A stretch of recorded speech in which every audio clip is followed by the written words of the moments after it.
Assalamualaikum warahmatullahi wabarakatuh.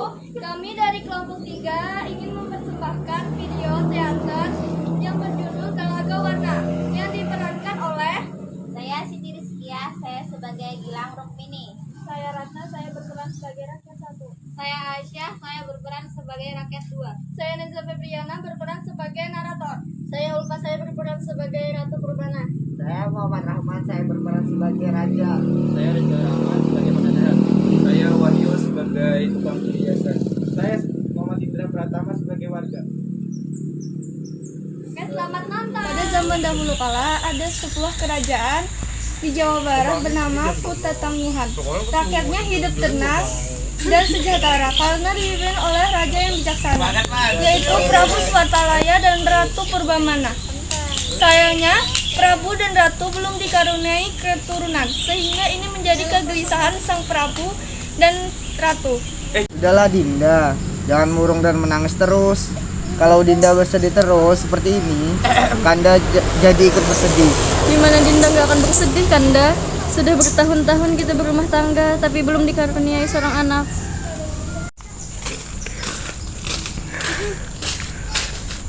Baginda, supaya Ratu Purbana tidak bersedih terus, bagaimana kalau makan saja Baginda?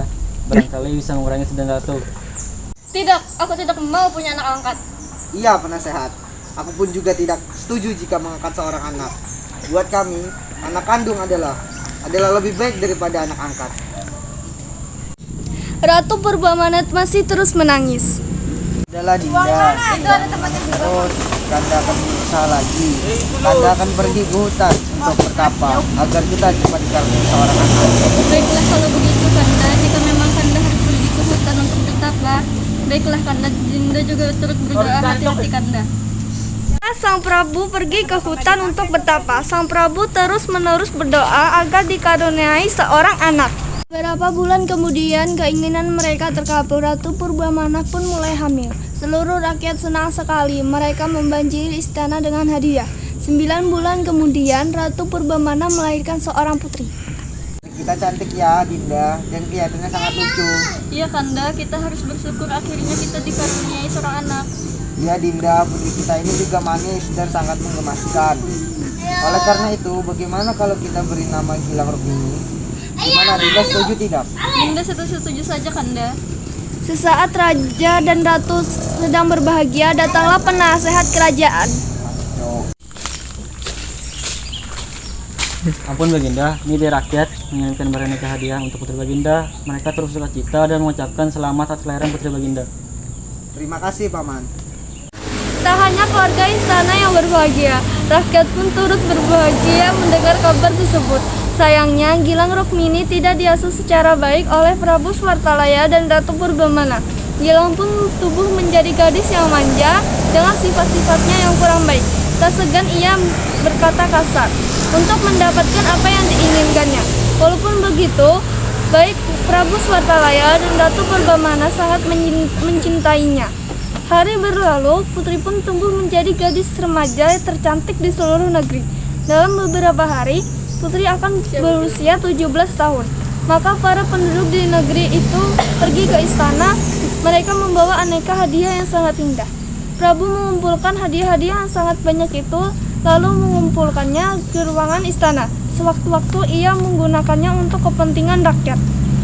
Prabu hanya mengambil sedikit emas dan permata. Ia membawanya ke ahli perhiasan. Kak, tolong buatkan kalung yang sangat indah untuk putriku. Dengan senang hati, Yang Mulia. Ahli perhiasan itu lalu bekerja dengan sebaik mungkin, dengan sepenuh hati. Ia ingin menciptakan kalung yang paling indah di dunia karena ia sangat mencintai putri raja. Tahun pun tiba, penduduk negeri berkumpul di alun-alun istana. Ketika Prabu dan Ratu Purbamana datang, orang menyambutnya dengan gembira. Sambutan hangat makin terdengar.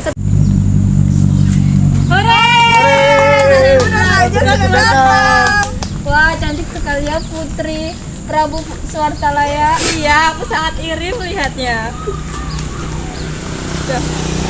Lalu bangkit dari kursinya. Kalung yang indah sudah dipegangnya. Kemudian Putriku tercinta Gilang Rukmini, Hari ini hari ulang tahunmu. Aku berikan kalung ini untukmu. Kalung ini pemberian orang-orang dari penjuru negeri. Mereka sangat mencintaimu. Mereka mempersembahkan hadiah ini karena mereka gembira melihatmu tumbuh jadi dewasa. Pakailah kalung ini, nak. Putri pun menerima kalung itu. Lalu ia melihat kalung itu sekilas kemudian. Hah? Kalung apa ini? Kalung ini jelek, aku tidak mau memakainya. Kalung permata indah itu dibuang begitu saja oleh Putri. Sungguh aku tak menyangka Putri Baginda berbuat seperti itu. Kalung yang indah pun rusak. Emas dan permata tersebar di lantai. Seluruh rakyat yang hadir terkejut. Tak seorang pun bicara. Suasana hening. Tiba-tiba Ratu Purbamana menangis melihat perilaku putrinya. Rakyat pun mengikuti menangis melihat Ratu Purbamana menangis. Akhirnya semua pun meneteskan air mata. Hingga istana basah oleh air mata mereka. Tiba-tiba muncul air mata dari halaman istana. Airnya keluar sangat deras, yang makin lama makin banyak. Air. Hah? Tiba-tiba air ini membentuk kolam kecil. Bukan, itu banjir. Setelah kejadian tersebut, rakyat berteriak-teriak kebingungan, panik, takutan, dan tiba-tiba istana pun dipenuhi air sebagai danau. Lalu danau itu makin besar, makin menggelamkan istana. Kemudian terciptalah sebuah danau yang sangat indah. Namun danau itu kini dikenal sebagai Telaga Warna.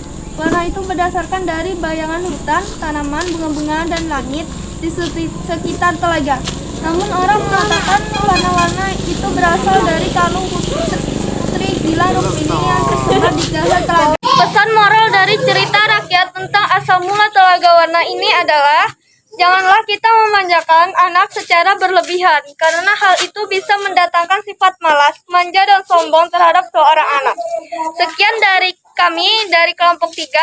Wassalamualaikum warahmatullahi wabarakatuh.